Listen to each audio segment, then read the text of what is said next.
Hey, what's up, Faithbox? It's Ricky. Great to be back with you guys after several months of being away. If you're new to Faithbox or newer to Faithbox, I was a part of the Faithbox team for many years, for I think almost like 6 years, 5 years, something crazy like that, up until fall of 2022.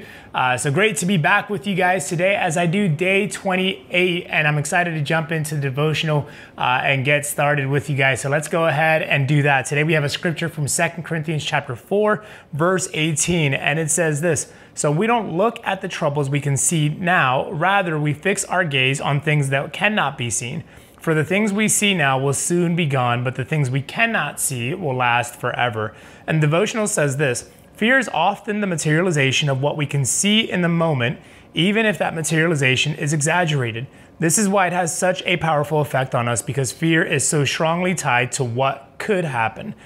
Quote, like, and then it has a quotes, right? Like, what if this goes wrong? What if I made a mistake? What if nobody understands or accepts me? But the instruction Paul wrote in 2 Corinthians is for us to stop focusing on what we can see and instead look to what we can't see.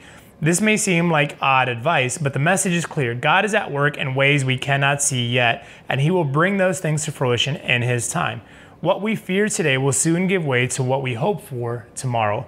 And this is a great devotion. I've got to be honest, this is actually really timely for my life. I'm in a situation right now, if you don't know, my wife and I, we planted a church in New York City, in Manhattan, which is where we live.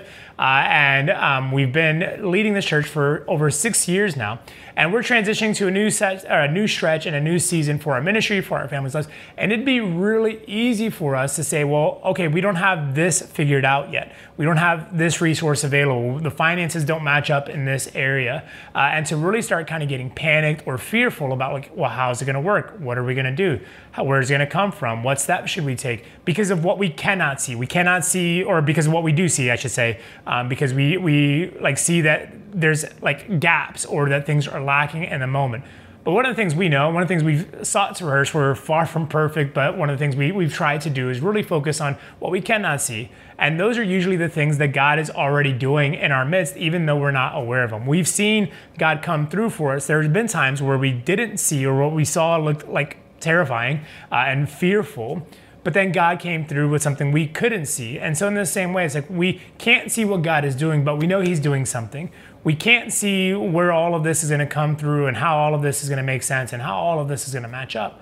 But we know that God will come through in that. So we're going to fix our eyes on God. We're going to fix our eyes on what's to come. We're going to fix our eyes on the one who leads us, who's never failed us, on the one who's always provided for us, and the one who's always guided our family. And you could do the same thing. It doesn't matter if it's a work situation, doesn't matter if it's a family situation, doesn't matter if it's something that to someone else might seem insignificant, but to you it feels huge.